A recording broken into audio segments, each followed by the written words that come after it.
All right. This is Jonathan. We're going to be going through this kind of tutorial of working with, well, not necessarily tutorial, going through figuring out and working out the details for working with Turbo Native, with a Rails application and iOS. So this video is actually getting out a day later than I was expecting, but we had power outages and storms, so weather is happening. Anyways, okay, so we're going to basically be starting this from scratch. So I've just got a terminal here. I'm operating under a few you're familiar with working on the command line and have Rails 6 set up already. So I won't go through that explicitly. You also are going to want to have Xcode for the for native development. So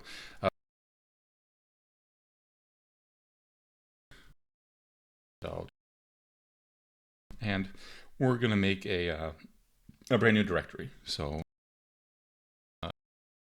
new directory. This is going to be for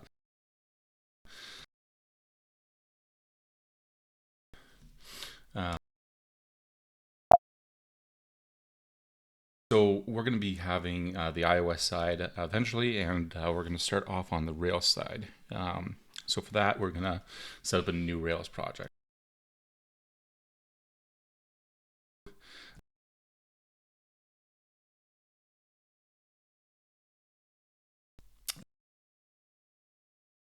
Test. So we're going to do a -t.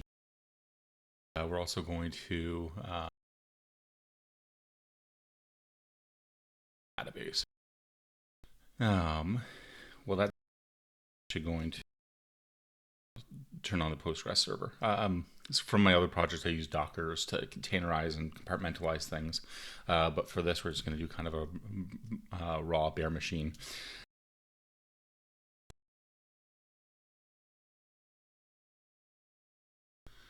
And this is nearly done.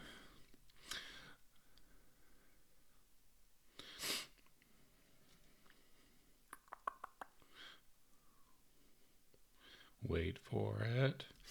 Now we're going to be doing kind of just a big mono repo for this. So we're going to have a Rails directory with all of its stuff, and we're going to be having a iOS directory with all of its stuff. But we're going to keep both of these all in the same Git repo. Now, if you're not familiar with source code with Git, it's a way of versioning all your source code. So I'm not going to go into very much of the details about that, but basically this is going to give us a way of keeping track of everything that's in our repository as we change our code.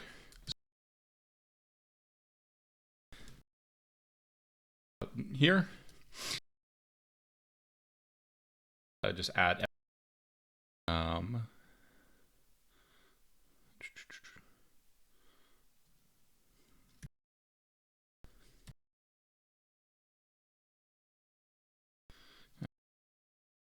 Git tower as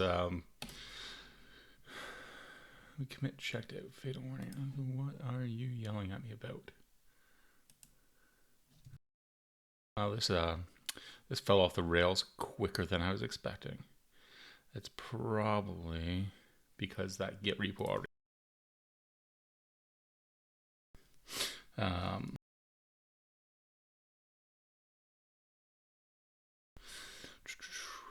Yes, it does.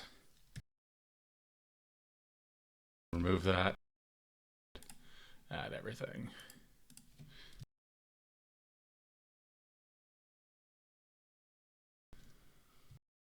Right. So I'm going to open up my code editor and make everything big enough. And yeah, so I'm skipping over a few things here. So I've already got Git set up. I've already got Rails installed. So let me create the project and do the version control stuff on it. I also am using Visual Studio Code, which is what you saw me load up the code editor. So those are kind of the tools that I'm using to run things. I'm also using Git Tower as my Git client, which is what you saw went over here. So a lot of these are just kind of the tools I use as alternatives for some of them, but they're what I use.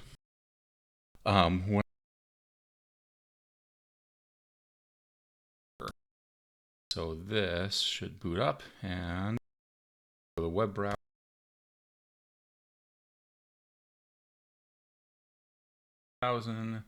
It doesn't have a database. That's fine. So inside of Visual Studio Code, you can hit Control tilde, which is the number, the key beside the 1, and that'll bring up a terminal and kind of running the watching it too much.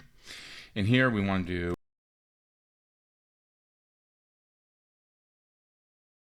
and this is going to set up that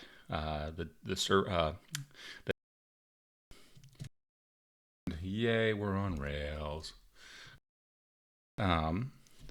So inside of this raw project, we have our Git file, which is basically the dependencies we're using. So here,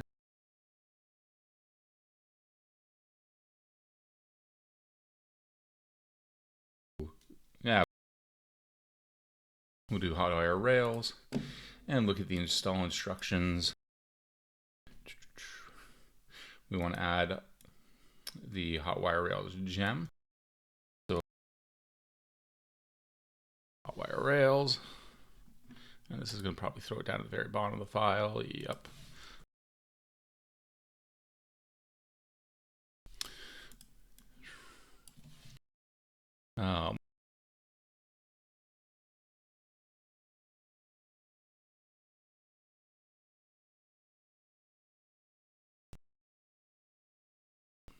So do that, and then we want to run button,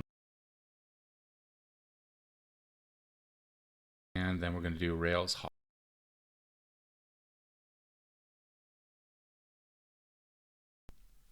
So the adding to the gem file means that we are going to be downloading that source code as a tool that we're using.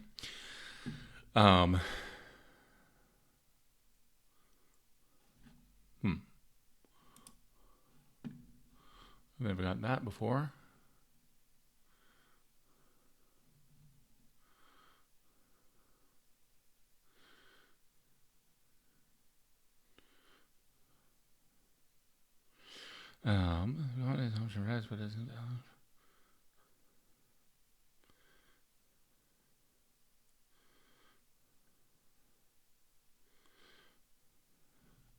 All right, well that's interesting. We'll have to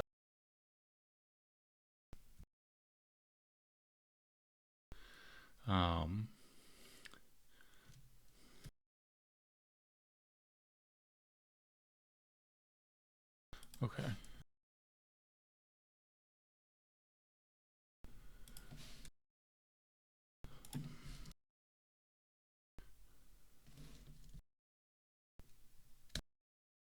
Let's just make sure that goes through successfully. Yep, looks good.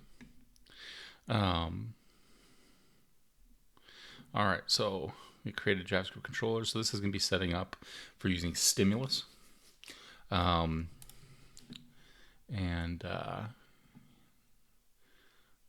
so in our pack, so this is going to be using stimulus for a lot of the JavaScript stuff. So we want to add this to our entry point, which is going to be application.js. Going to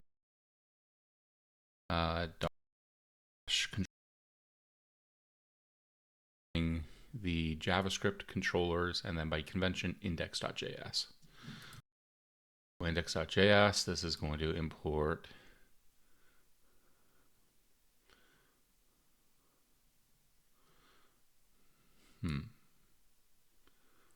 oh, okay, yeah, sorry.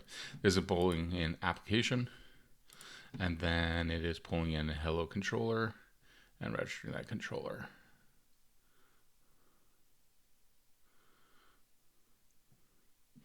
Okay, and this we can just see that we need to do a stimulus manifest update whenever we add a new controller. Okay. This file has changed since the last time I looked at it, so I'm just going to read through it real quick. Page not start, warning, debug. Okay. All right, so we need to add that, which we have now done. You must import Hotwire Turbo Rail, which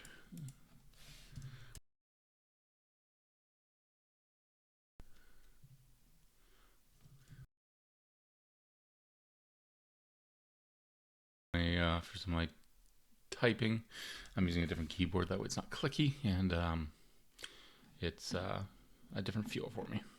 All right, so that I believe is everything we need to do to get Hotwire up and running.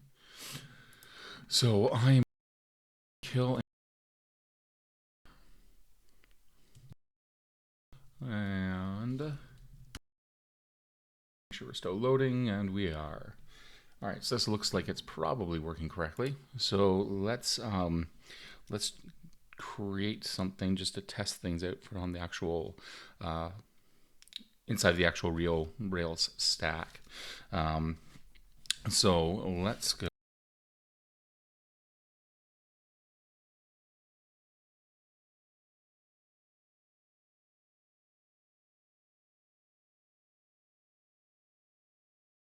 Saying that we're going to be redirecting to the pages controller and the home action. So we go into the controllers and we're going to make a new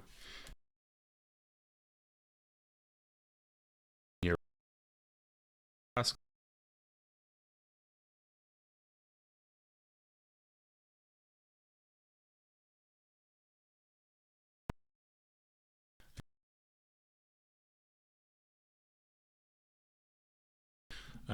That's all right, and now it's yelling at us because we're missing a template, which that's normal. So if we go into our views and we create a new folder, we're going to make, and in here we're going to make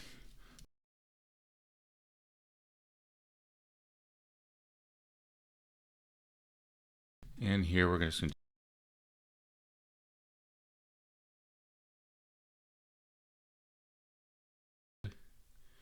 let's see if all of that's wired up right. It looks like it, and good. We're getting yelled at because we don't have controllers. So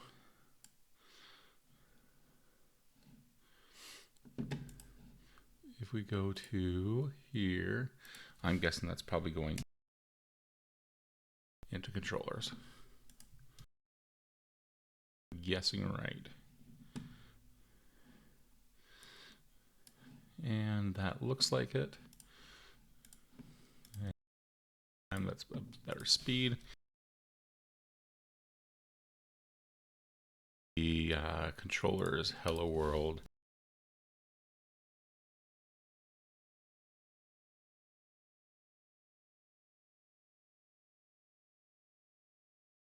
If this yells at us, hey, all right, cool.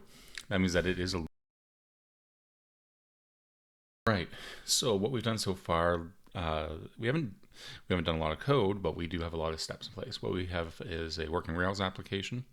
We've set up a homepage for it that's loading from proper view. We've set up Hotwire. The only other thing that I really wanted to do is set up framework. And let me just double check. I don't believe. Yeah, so we do have a yarn set up with package. Okay, yep. And what version of Webpack are we going to be using? That's the question.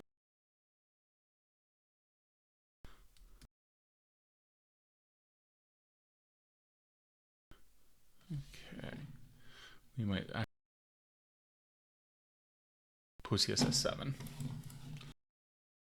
All right.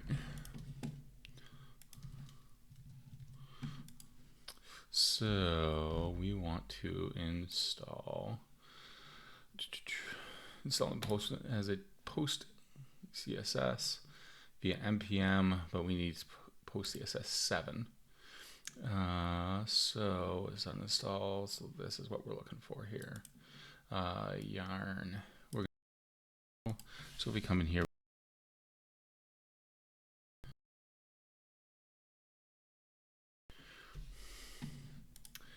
all right, so that should be good. So, and then we need to add Tailwind and auto prefixer to our post CSS. So what this is going to give us is a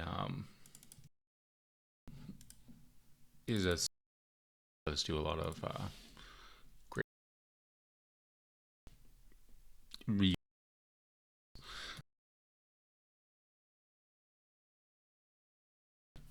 All right.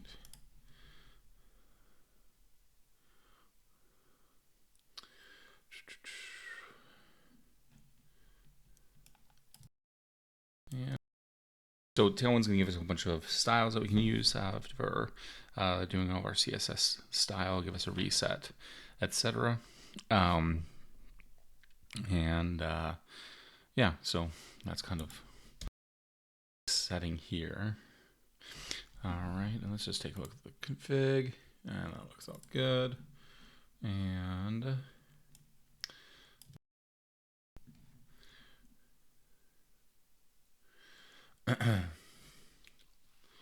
so we are going to be, this is going to be part of not part of the asset pipeline. This will be part of the JavaScript pipeline. So we're going to go in here and make a new folder.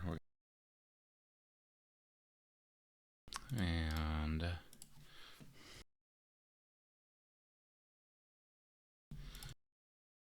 that. And in our application, we're going to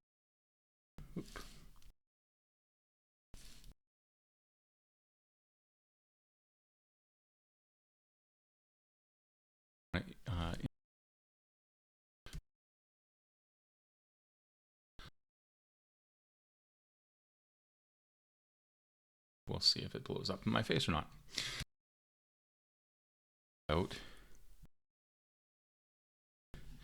We got the style sheet link tag. We also need the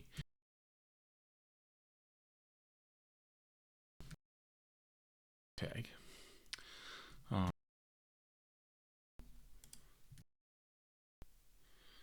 see if it works right. Whoops, compiling. It didn't give us an error. The style has certainly. So let's take a look at that hello world. H1. Yeah, we're seeing the TW ring offsets, etc. So that's looking good. We are getting an issue for turbolinks though in application.js. So let's take care of that. And that's because we have turbolinks.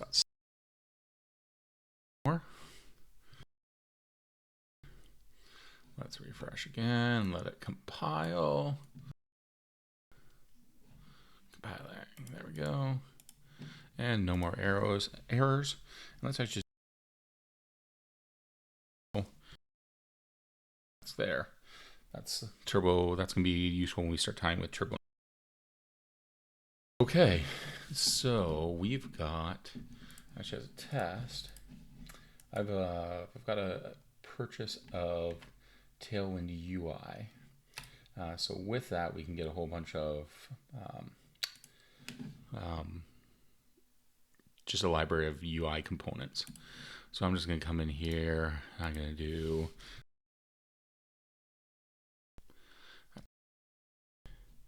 and what is this? This is a hero.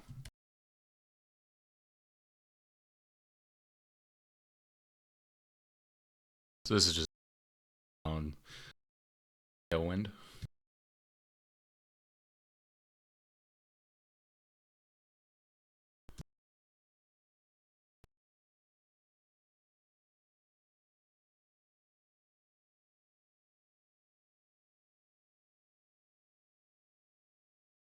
And see if that, yep, that does look good. All right, so that means that everything is tied in with Tailwind. Actually, the one other thing I want to try and do on here is I want to get this working. I might give up. So with that,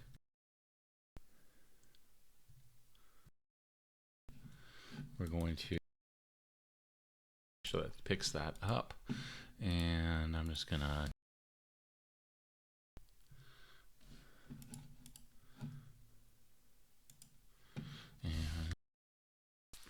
what I want to check is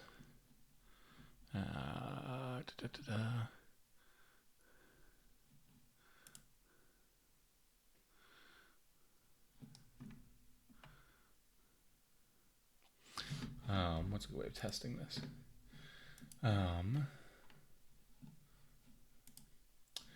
Let's do in the hero.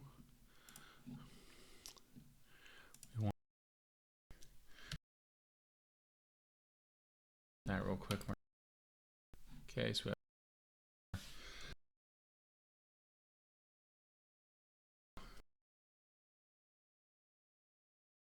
I haven't used this yet.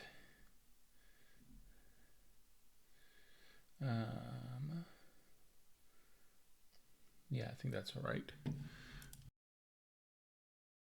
Yep.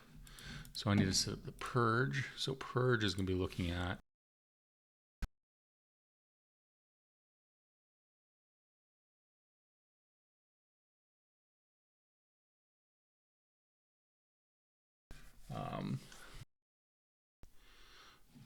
and see if that works correctly.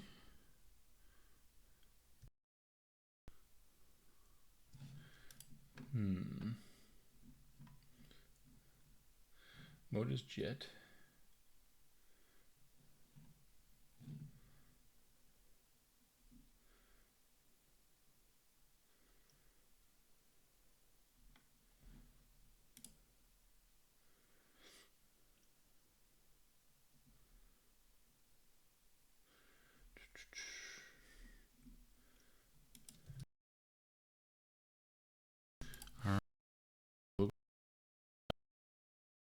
Rail.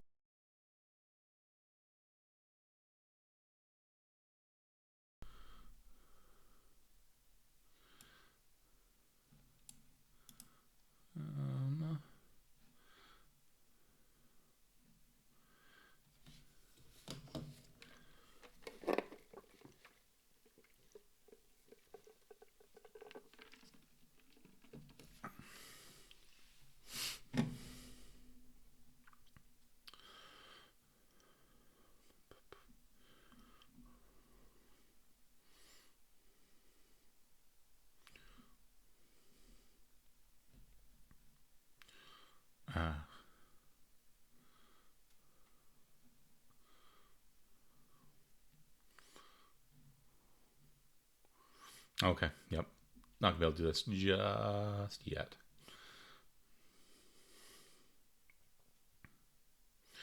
Okay, well, that's fine. Not having JIT isn't the end of the world for today. Something to look into though. So let's delete this test file. Let's remove. So yeah, this has to. I have to update some of the dependencies. I'm not going to do that on the live video. So the gist of how this is now where we're at is that we have a working system, and we've got Tailwind for our styles. We've got Hotwire, Stimulus, and Turbo all set up for working with kind of those dynamic elements, and our Rails servers ready to go. And here we are. So that's the end of the first video.